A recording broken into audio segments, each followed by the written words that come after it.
game. Mark the Spark Caguioa now part of the starting unit para sa Ginebra here in the third quarter. Kasama niya sina Rico Meyerhofer, Kirby Raimundo, Dylan Ababu at ang kanilang import na si Cedric Bozeman. Para naman dito sa Talk and Text, we see Jimmy Alapag, Kelly Williams, Aaron Aban, Ali Peak, and Paul Harris. So both coaches with some tweaks. Meyerhofer Caguioa sa Ginebra, tapos si Ali Peak nag-uumpisa para dito sa tropa. Aban unleashes a three. Good and go. Ali Peak with a rebound. Shovels it over. Harris. Inabot. Get Dylan Ababu. Medyo pinuelsa na yung tira doon ni Paul Harris. He knew na may tao sa harapan, may tao sa likuran. Pinilit niya pa rin. Ababu. Spinning against two. Mark the Spark Caguioa, ang hari ng barangay, now in double figures. Still one of the best in that shot ng mga floater na mga tira kay Mark Caguioa. Paul Harris not giving up on that particular sequence. Kaya naman pito pa rin ang abante ng tropang Texters, 56-49. Barely a minute having gone by here in the third, but action has definitely picked up. Ababu flips it up, no good. Kanya rin yung rebound, tatapikan nga lang ni Harris. Alapag steps on the gas. Caguioa running right with him. Alapag steps back for the three, no And good. Ababu is still in the backcourt. And I think he lost his contacts. Oo, si Dylan Ababu having trouble dahil nawala nga yung kanyang contact lens. Raimundo, sobra sa kanyang tira. Meyerhofer puts it up and in. Believe it or not, that was a 4 against 5. There's Ababu was completely out of the picture. He was completely blind in that sequence. Si Ababu nakatayo na lang doon sa gilid sa tapat ng bench ng Ginebra, pero parang kay Ginebra finding a way to get those 2 points. At mukhang hindi na nila hanapin yung contacts. Hindi lang na. Kukuha na lang siguro ng spare contact lenses as he is making his way out of the Coliseum. Iikot niya papunta doon sa kanilang dugout. That's a long walk going to the locker room. 56-52. Talk and Text still up by 4. Harris with the leather.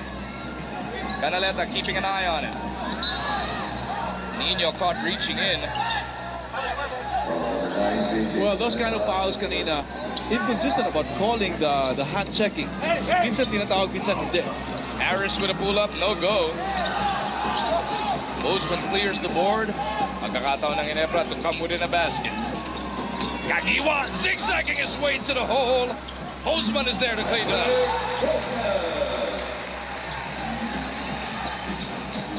Quincy puntos para dito kay Bozeman. Alapag drops it off. Harris is fouled. Jimmy taking advantage of that mismatch situation. He is seeing, well, we're seeing Canaleta being guarded here by Jimmy Alapag. And the problem here is, hindi siya makapost up Magu, and at the same time, when the ball was with Mark Caguioa, he's still in the perimeter. You know what? He can take advantage of that mismatch situation by getting underneath, maybe pag may tumira, get the offensive rebound. 4-point lead para dito sa tropang Texters. Just under 9.5 remaining in the third. Harris jumps it out. Alapag has 12 seconds to work with. Ali will kick it back out to Jimmy. The Mighty Mouse. His kick out, natapek, nasa lupa rin ni Aban. 3 to shoot. Puta pa! Inabot kay Meyerhofer. Here comes Barangay Ginebra. Caguioa down the lane. Nice pass over to Bozeman.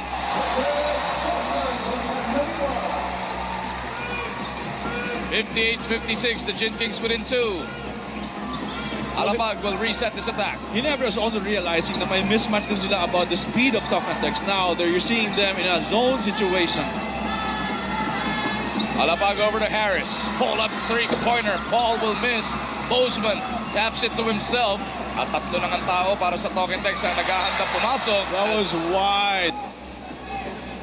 Ginebra still sticking to their zone defense and kind of negating the quickness of Tocantex. Japet is lurking on the baseline. Sumesenyas ng alley-oop. Let's see if they can get it going. Japet kicks it over. Fonacher for a 3. Bang! And that's the reason why you send in a zone buster in Larry Fonacher. Larry Fonacher with another strong outing here, coming off a 20-point ball game. He's got 12. Nice find coming from Japet. Fonacher making the pay and a rare 4-point play opportunity. You can see the experience of these coaches. Because this is like a chess match. Si Coach Shot, binigyan niya si Coach Shot ng zone defense. Coach Shot, anong counter niya? Pagpadala siya ng mga shooter. So now, si Shot has a problem. Whether to go back to the zone or get back to, man to man. And Canaleta finally gets himself in the block, taking advantage of his mismatch with Fonacher. Shovel pass to Japet! No mercy for Aguilar on that jam. I see you, Japet. He's got that hops going. Bozeman with the leather. Pupunta kay Caguioa. The Spark looking to attack Alapag. Pull-up jumper. Caguioa delivers. You can see the demeanor of Caguioa right now. Here's Aguilar once again. Forced to kick it out. Alapag. Back to Japet. Napitawan lang. Napaganda pa ni Harris. Like I was mentioning Caguioa's demeanor right now, I think he's in a kind of a playoff mode right now.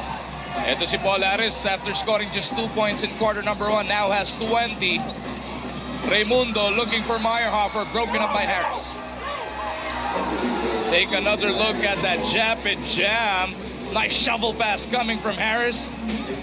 Finishing strong there. Japet. Grabe yung gigil sa pagkakasalampak nung bola na yon. As we send it over to Cell with this report on Japet Aguilar. Like what you guys said, he told me earlier he's inspired since Friday pa lang. And it's because naalala niya ang kanyang idol na si Russell Westbrook ng OKC. So do you guys believe in that? Ano naman part of the inspiration yun? That was not the whole equation there of the inspiration. Well, that's what he told me.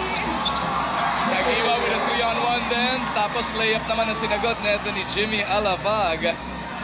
68-63. Talk and text. Abante pa rin ang 5. 6 at kalahati natitira sa ating third quarter. Hatfield now part of the 5 para dito sa Gin Kings. Caguioa looking for that leather. Bozeman.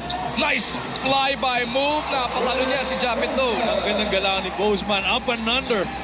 Hesitation. And then a 6'4" guy with that kind of move. And this big dome crowd was about to erupt kung nasalo ni Aguilar yun. Hatfield looking to make him pay. Kaso kick out pass niya. Ibinigay lang niya sa tropa. Excellent defense by Japet Aguilar. Redeeming himself there, Magu. In that situation, bungling that alley-oop pass and still coming down on defense and just totally just obliterating the shot of Rudy Hatfield. I mean, 5 talk and text looking to hang on to this 3-point lead. The Barangay Ginebra crowd getting anxious dito sa loob ng Smart Araneta Coliseum. pinayungan siya, dumilim bigla. Ganda-ganda ng lighting dito. Napadilim niya ang mundo ni Hatfield sa pagkakataong yon. Kaya nasa tropa na naman ang bola. Harris over to Flary. Thinking 3, drives closer. Fonacher puts it up and out. Japet keeping it alive. Fonacher tracks it back. Good hustle by Japet right there. Harris against Hatfield. Pull-up jumper. No good for Paul. Pero ang bola nandirito pa rin sa tropa. Third serving for the Blue Shirts. Alapag with a long one. Doesn't work and Bozeman final clears it para sa Ginebra. If I was Ginebra, I'll be a little bit frustrated because sobrang daming binibigay mo na second chances with talk and text. And that was the story also magudun sa first half. Sobrang daming second chance points. Mark the Spark Caguioa looking to carry the Gin Kings. 9 of his 18 points dito sa third quarter. Well, Caguioa is on extended minutes. Last game he played 39 minutes, and for Shot here to be successful, he needs Caguioa's 40 minutes or 45 minutes in this game. Caguioa taps it. Bozeman leads the attack, gets it to the Spark, all the way to the hole. At lamang na ang Barangay Ginebra, 69-68. Mark the Spark's got 20. Ranidel, hindi makabawi, pero merong foul. Humingi ng hawi si Meyerhofer, pero siya ang napituhan doon. You cannot believe how loud it is here in this Coliseum. Na we are on headphones, pero sobrang lakas pa rin ng ingay ng crowd. Eh, siyempre naman, lalo na dahil ito si Mark the Spark has definitely put on a third quarter score. 12 of his 20 points, or 11 of his 20 points dito ibinuhos sa third quarter. Tignan mo naman yung efficiency, Coach Jolas. Well, 8 for 12 field goal, and most of his shots were contested, aside from the last one that he made in the layup. But Caguioa, he will not find a shot na siguro na libreng-libre because, you know, he's a mark man. Tandaan natin, he only scored 1 point off a technical free throw in the opening quarter. Pati second point niya from a technical free throw din. But he has definitely come on strong here in the third.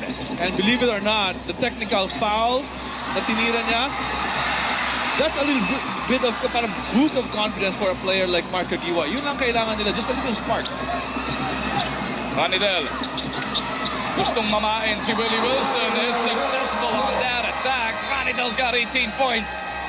Performances up and down the order on both sides. Ibang may mga players na pagkatapos may injury, wala na yung career nila, parang doon na lang. Ako naman, ayoko maging ganun. That's why I'm always trying to stay in the middle. You know, new guys coming in. Gusto kong, nandun pa rin ako. Ayoko mawala yung pangalan ko sa ano, parang, si ganito ganyan, laos na. Ayokong madaling ganun. Marami tayong nakitang ganyan, Coach Jolas, no? Pagka nagkaroon ng isang matinding injury, hindi na nakakabalik. Well, yun na nga, Mark Caguioa has been through a lot of injuries, and hindi naman mga major injuries. Nice pass there by Mike, and you can see that he's back to being 100% healthy. Tama naman, came up with a basket on cue. Habang pinapakinggan natin ang kanyang interview, and this time around comes up with a nice dime. Harris sa kabilang dulo, doesn't work, pero merong foul. Well, Mark was saying, but Mark is not like that. Parang, although he's not as old as Eric Mengo. And part of the thousands in attendance inside the Big Dome, eto masa, mahal na masa, ulalang, 15 pesos lang. We got a seesaw battle na tinatawag nila, palitan lang ng Abante dito, 74-73. Sunod-sunod na lead change to here in the third quarter. And defense is tightening up a little bit more here. Sobra yung pasa ni Maya Harper para sana kay Caguioa. Here's Castro looking to go down the middle. Fishes for the foul. And wisely, bigla niyang ipinok. And penalty na rin pala itong barangay, Ginebra. May tinatawag din yung, NBA dyan na an afterthought foul. Kumbaga, hindi ka naman talaga titira eh. Tinira mo lang dahil foul ka. Eh, sayang eh. Walang bantay, makakatira ka. Pinakamadaling 2 points na makukuha mo yun. Castro now with 9 points. He scored 7 off the bench in the first quarter. Has been slowed down since. Wilson underneath, tied up by both Ranidel and Fonacher. You cannot imagine how good that pass is by Mark Caguioa. He just had a little bit of room to get that pass in, and it was right on target at the hands, right at the left hand of Willie Wilson. Wilson takes care of the first as we think. Well, we're seeing Meyerhofer here because gusto ni Coach Shot yung energy ni Meyerhofer dito, his activity. Yun ang hinahanap ng coach na not so much on his scoring. Kung mas-score siya, that's going to be just a bonus. Manaleta has come on to replace Meyerhofer. Chop it na naman. Sobrang alang yung pasa ni Castro. Mark Caguioa on the slow break. Surveys what to do. Pull-up jumper. Doesn't work. Canaleta underneath, battles for it. I think Mark Caguioa needs a blow right now. Chop it to Larry. Nakakita ng konting buwang. That's all he needed for the 2 points. May kasama pang foul. Well, Canaleta said that he wasn't really my man, but he was going to the basket. That's going to be your man. And if you want to foul, just get the guy, you know, not being able to get the layup in. The atmosphere has been playoff-like. The fouls have to be that way. Hindi pa pwedeng ganun Hindi pa patapik-tapik pwede lang. yung ganun, mag 3-point play pa. And that's going to be magkagalit pa coach mo sa'yo. Ang lambot naman ng foul mo. That hurts for Barangay Ginebra as Fonacher completes that 3-point play. 5 na ang abante ng tropa, 79-74. Coming up on the 2-minute warning ng ating third quarter. Cortez. Pupunta kay Canaleta. Babawi ba si Nino? Wilson offering the pick. Canaleta with 2 on him. Bullet pass to Wilson. Wilson doesn't know what to do. They go to Cortez. 2 to shoot. Caguioa couldn't bail him out. Willie Wilson with a step back. Well, what happened there, Magu, was that they all got drawn to Caguioa on the jump shot. So ang daming puwang dito sa Ginebra to get that offensive rebound. Fonacher contra Cortez. Coming up on 1.5 minutes remaining in the third. Larry on the crossover, drops it off. Japet fading away. Rattles that one through. Japet Aguilar now with 6 points. Solid performance all around for him. Getting the rebounds, getting those blocks, and bothering even a whole lot more shots. That's what you want from Japet. Tex 81, Ginebra 78. Wala nang isang minuto natitira sa ating third quarter. Aguilar puts it on the floor, now pulls up from 18. He knew it was a miss and he cleans up his own miss. Siguro alam niya na may miss yung tira niya, and he had a clear lane with an offensive rebound. Nobody putting a body on Aguilar sa pagkakataong yon from the Ginebra side. How will they respond? Canaleta nakikipagbakbakan kay Bonasier sa pwestuhan. Canaleta at the block, starts to make his move. Pasa niya kay Hatfield na bitawan. Castro will push it the other way. Castro, up, and tapped out. At tumama pa sa kanyang tuhod bago lumabas ang bola. I thought Mike Cortez tapped that ball going out. If his hand was going out, it should be on him. Hindi natin kung tatama nga sa tuhod. Hindi. Diretso Yeah. palabas yung bola eh. His hand was going out, so it should be on him. Ginebra on the attack. Slight differential between shot clock and quarter clock. Canaleta off one leg. Doesn't work. Ranidel takes it over. Willie Wilson, Harris to Aguilar. They will hold for the last shot of the third quarter. Castro di discarte, 5 to work with. Jason Castro against Cortez. Castro has 2 seconds. Castro. Wow. Get it. I saw about 3 contacts there, and there just was no call. Coach Chot Reyes and the entire staff of Talk and Text on the floor complaining about it. 83-78 now.